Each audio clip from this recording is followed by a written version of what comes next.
Vamos à mensagem da palavra de Deus? Amém. Tiago, capítulo 1. Louvado o nome do Senhor pelo reverendo Laércio, nosso auxiliar. Ele, nesses domingos onde ou eu estava impedido de estar com vocês, ou eu estava nas férias, ou eu estava na congregação de Palmeiras.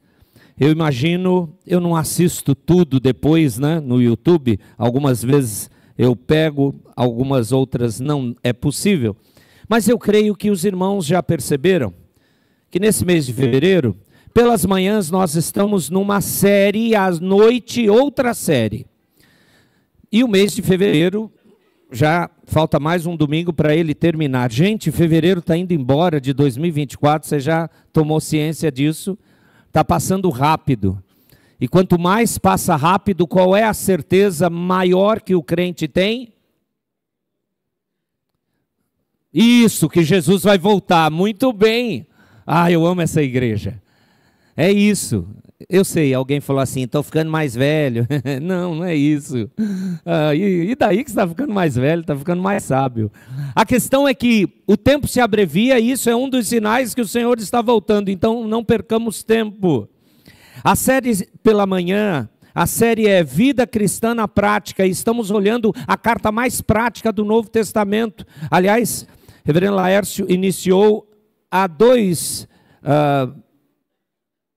domingo passado, porque hoje é o terceiro isso, porque no dia 4 a gente começou a estrutura da escola dominical, a assembleia, e nós não tivemos a mensagem nesse texto. Tiago capítulo 1, versos 9 a 18, eu estou continuando aquilo que já foi iniciado no capítulo 1. Tiago, carta de Tiago, a carta mais prática do Novo Testamento, e alguns autores afirmam que Tiago é a carta ou o livro bíblico mais prático de toda a Bíblia, no sentido de faça isso, viva assim. Essa é a demonstração de um verdadeiro cristão. Talvez, comparado a Tiago, você tenha a primeira carta de João, que são os conhecidos testes para ver se você está na fé. Então, ouça primeiro a leitura e aí nós vamos aplicar o que esse ensino da palavra nos diz. Tiago capítulo 1, você abriu sua Bíblia? Se você usa celular, tablet, a tecnologia, pode usar. Mas, por favor, coloca no modo silencioso, senão tem aquelas pessoas sem noção que ligam para você no meio do culto. Não é triste? E aí você fica perdido, o celular até pula, e você quer desligar, dá aquele sorriso. Deixa no modo silencioso se você usa o celular. Nada contra, contanto que você leia a Bíblia, não é? Triste é se você tem celular em toda a tecnologia, ou melhor, você tem a Bíblia em toda a tecnologia, celular, tablet, computador, e não lê Bíblia de jeito nenhum. Aí não dá, né, irmãozinho? Você precisa ler a palavra. Versos 9 a 18, diz assim a Escritura: o irmão, porém, de condição humilde, glorie-se na sua dignidade, e o rico na sua insignificância, porque ele passará como a flor da erva. Porque o sol se levanta com seu ardente calor, e a erva seca e a sua flor cai, e desaparece a formosura do seu aspecto. Assim também se murchará o rico em seus caminhos. Bem-aventurado o homem que suporta com perseverança a aprovação, porque depois de ter sido aprovado, receberá a coroa da vida, a qual o Senhor prometeu aos que o amam. Ninguém, ao ser tentado, diga, eu sou tentado por Deus, porque Deus não pode ser tentado pelo mal, Ele mesmo a ninguém tenta. Ao contrário, cada um é tentado pela sua própria cobiça, quando esta o atrai e seduz. Então a cobiça, depois de haver concebido, dá à luz o pecado, e o pecado, uma vez consumado, gera a morte. Não vos enganeis, meus amados irmãos. Toda boa dádiva e todo dom perfeito são lá do alto, descendo do Pai das luzes, em quem não pode existir variação ou sombra de mudança. Pois segundo o seu querer, Ele nos gerou pela palavra da verdade, para que fôssemos como que primícias das suas criaturas. Gente amada do Senhor, por favor, atente. A carta de Tiago, você já deve ter ouvido isso, mas vale a pena repetir historicamente. A carta de Tiago é a mais nova de todo o Novo Testamento. Ela foi escrita em meados dos anos 40 depois de Cristo. Preste atenção, é bem próximo da obra de Cristo, da entrega de Cristo, morte e ressurreição. Tiago aqui é o irmão do Senhor Jesus, aquele que fez parte da família de Cristo, que não creu em Cristo. Ele veio crer em Cristo depois, ele foi salvo pelo seu irmão depois de toda a obra consumada do ministério terreno do Senhor. E sabe o que é interessante marcar e lembrar que Tiago é a carta mais nova, ou mais nova, não, na verdade assim não fica muito explícito. Ela é a mais antiga no sentido de que foi escrita muito mais próximo de todo o apogeu da obra terrena, histórica do Senhor Jesus no nosso tempo presente, no nosso tempo terreno. E é incrível você prestar atenção que mesmo o cristianismo primitivo, o cristianismo iniciante, dos primórdios, deixa claro uma constatação. Seja qual for o período da história da igreja, ser cristão verdadeiro é passar por provações e lutas. É esse o contexto. Esse é o campo de batalha, o lugar da luz no meio das trevas, tribulação e provação.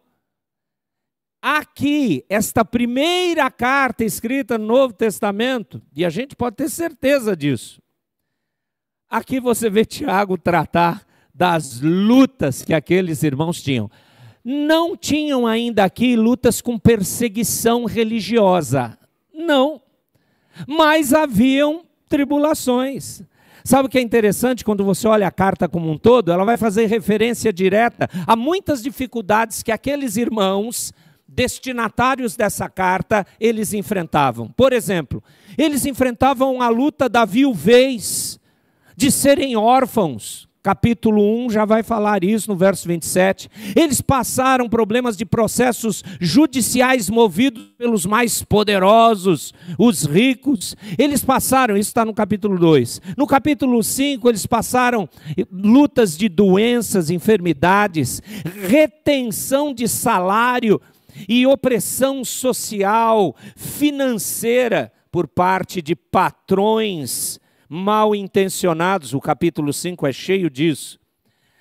Mas essa lista de sofrimentos e provações, aos quais os nossos irmãos do passado vivenciaram, ela é mais extensa. Você lembra Hebreus capítulo 11, quando diz assim: eles passaram pela prova de escárnios, açoites, algemas, prisões. Eles foram apedrejados, foram provados, cerrados pelo meio, mortos a fio da espada, andaram como peregrinos, vestidos de peles de ovelhas, de cabras, necessitados, aflitos, maltratados, homens dos quais o mundo não era digno, errantes pelos desertos, pelos montes, pelas covas, pelos antros da terra. O autor aos Hebreus coloca assim os irmãos da igreja primitiva. Então, peraí, qual é a diferença desses crentes do passado para as nossas lutas hoje? A única diferença é a época. Ser cristão é estar no contexto da batalha. Não tem lugar para sombra e água fresca para quem quer, em outras palavras, moleza, para quem foi salvo e quer seguir o caminho de Jesus. Esse negócio de pronto. Eu amo a frase do hino nacional. Lembram que eu sempre repito?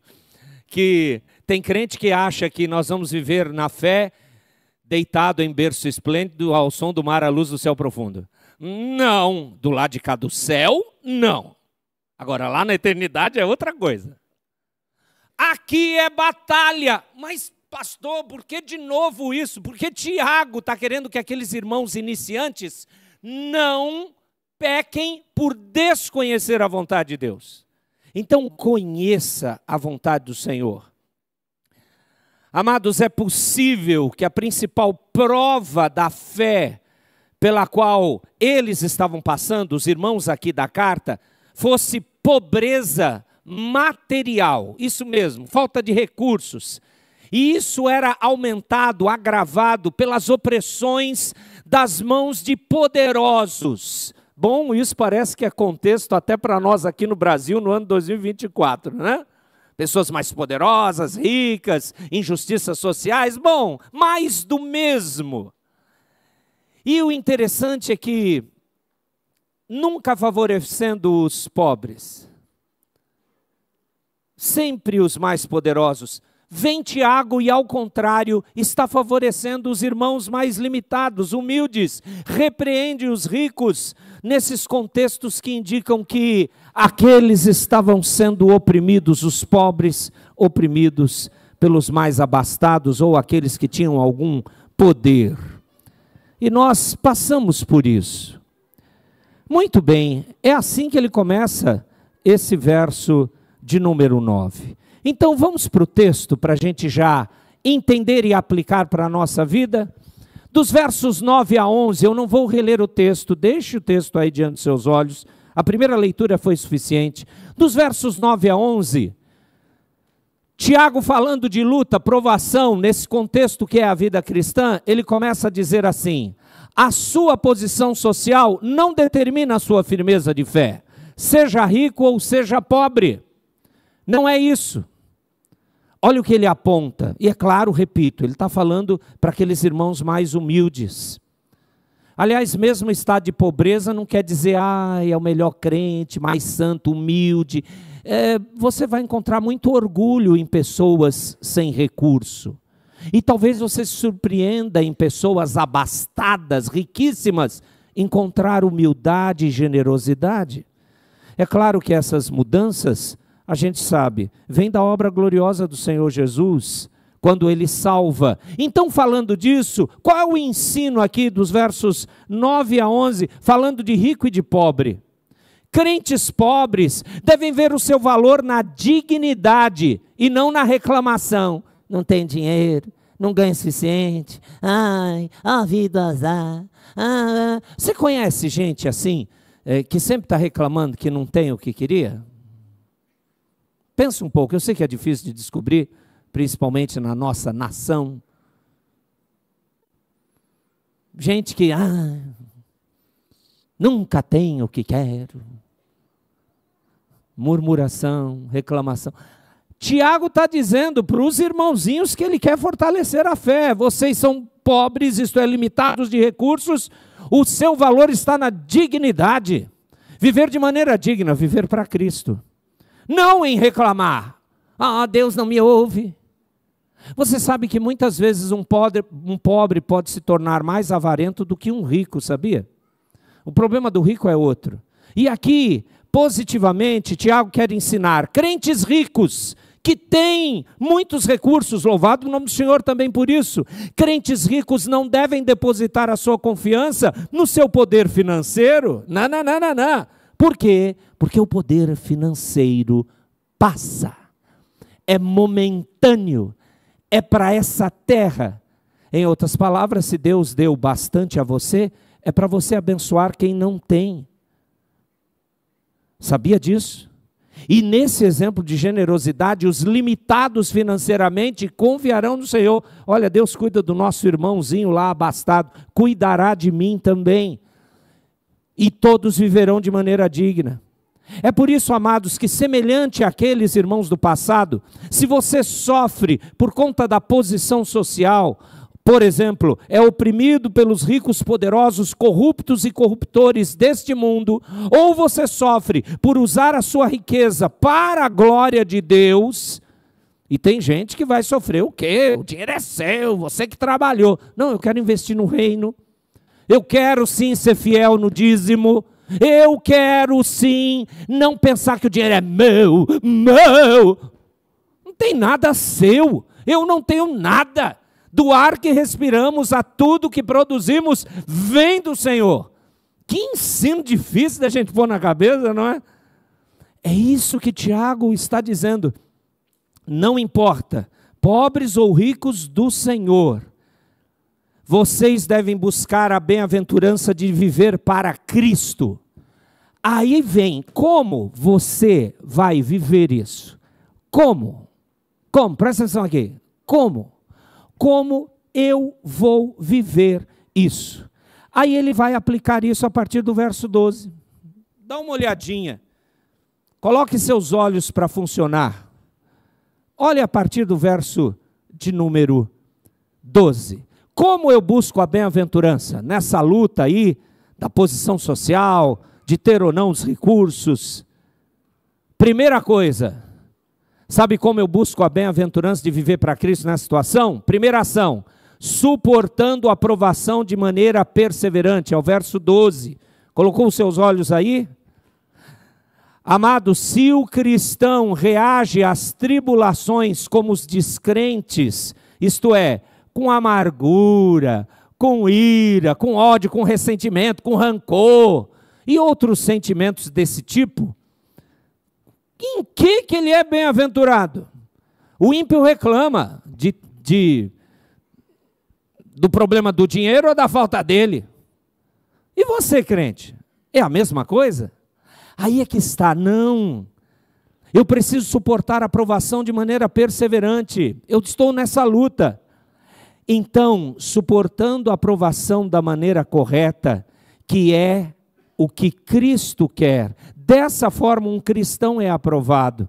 O Senhor, o mesmo que o recompensará, é aquele que o aprova. E sabe o que é interessante? Deus está agindo aqui. A aprovação pelo Senhor acontece já aqui nesse mundo, mas tem uma recompensa, diz aí o texto, até o final do verso 12, a coroa da vida.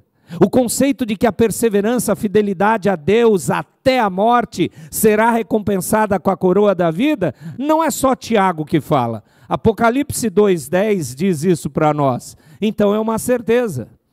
Então, como eu busco a bem-aventurança no meio da aprovação aí, das questões de ter ou não dinheiro, de ser rico ou ser pobre? Primeira coisa, suportando com perseverança a aprovação. Segunda coisa, versos 13 a 15. A segunda coisa é, não caindo na tentação em meio à provação. Quando a gente está sendo provado, e não esqueça, Deus, quando ama o seu povo, molda, trata. Pessoas que não têm nada do tratamento de Deus, com certeza Deus nunca o amou. E está deixando ele à própria sorte, e o destino será o inferno.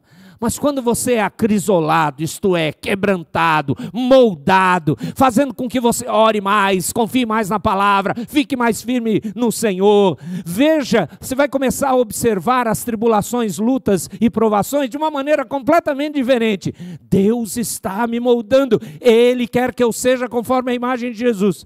Quando você tem esse entendimento definitivo na mente, você não deve cair naquela tentação no meio da aprovação. Só comigo que acontece isso. Ai, eu não queria, será que Deus não está me ouvindo? Você vai pecar. E isso é um problema. Aliás, Tiago vai falar isso no verso 14 e 15. Qual que é o problema? No meio de uma aprovação, Deus está moldando você. A gente fala, é Deus que está me tentando, olha, está tão pesada a luta que eu tive que ficar nervoso. Eu tive que falar aquelas palavras ruins ou duras. Eu sou ser humano, eu não sou perfeito. E aí eu dou vazão a pecar. É por isso que eu briguei com a esposa. É por isso que eu xinguei meu filho. É por isso que eu não estou afim de ir naquela igreja, aqueles crentes. Você caiu na tentação no meio da provação que Deus estava te moldando. Então qual é o problema? Aquilo que desejamos, o verso 14 e 15 fala que nós somos tentados por nossa cobiça. Cobiça é desejo. Cobiça é desejo. Como é que você resolve isso? Bom, se o problema de no meio dos tratamentos de Deus eu pecar, dizendo, estou sendo tentado pelo Senhor, eu tenho que pecar mesmo, a minha luta é dura. E sempre a nossa luta é pior do que a do outro. Já percebeu isso? E deve ser mesmo, porque você que está vivendo a sua luta, o outro está vivendo a luta dele.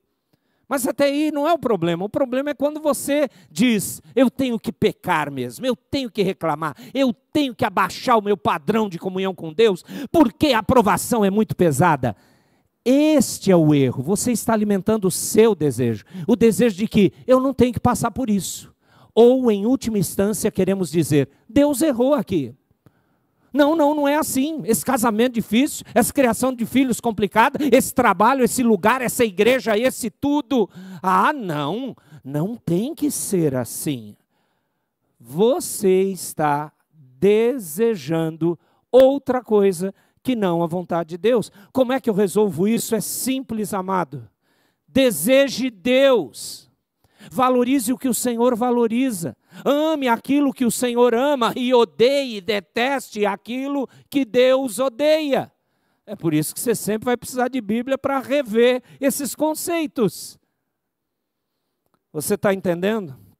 Como é que eu luto com essas provações? Eu primeiro suporto com perseverança, aprovação. Segundo, no meio da minha aprovação, eu não posso cair na tentação. E terceira e última ação, atitude, versos 16 a 18. Está marcando aí na sua Bíblia? É só você bater o olho.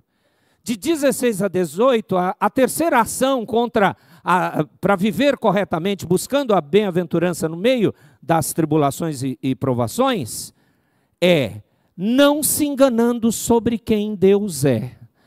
Irmãos, no meio do tratamento de Deus da nossa vida, a coisa que mais nós podemos errar é esquecer quem Deus é. E aí, no verso 16, entenda o que eu vou falar. Eu vou falar do jeito que está no grego. Parece que Tiago gritou com aquele povo, quando ele diz assim, não se enganem, saibam quem Deus é. E aí, quando parece que ele percebe que ele ficou meio exaltado, ele termina a frase do verso 16. Meus amados irmãos.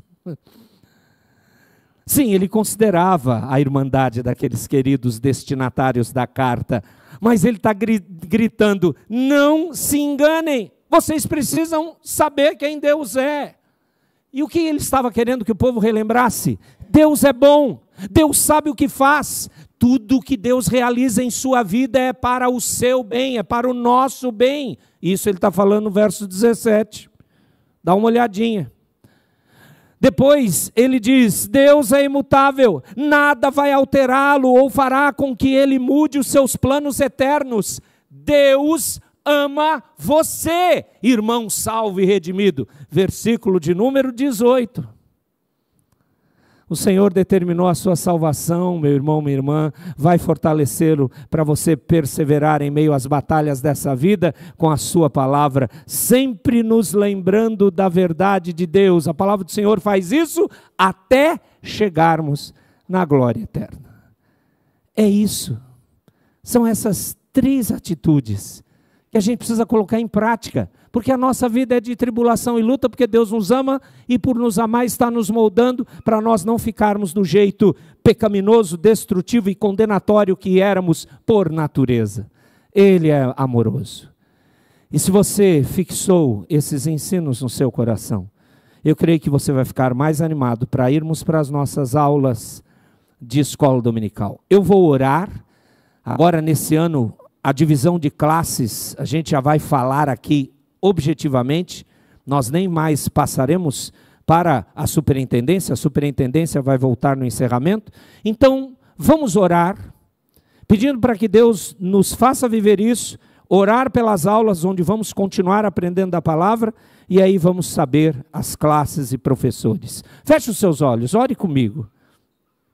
Ó Deus precioso e maravilhoso, nós já entendemos, e é verdade, é um fato, a gente vive nas lutas e provações aqui, mas faz-nos compreender como o Senhor, na tua palavra, ordenou o teu servo Tiago, ensinar aqueles irmãos lá atrás, no cristianismo bem iniciante. Continuamos a viver coisas semelhantes, mesmo depois de muitos e muitos séculos no futuro. Ó Deus, faz-nos viver, para suportarmos com perseverança a provação, para não cairmos na tentação no meio da provação, para que de fato a gente não esqueça quem o Senhor é. Faça isso em nossa vida, rogamos em nome do Senhor Jesus. Amém.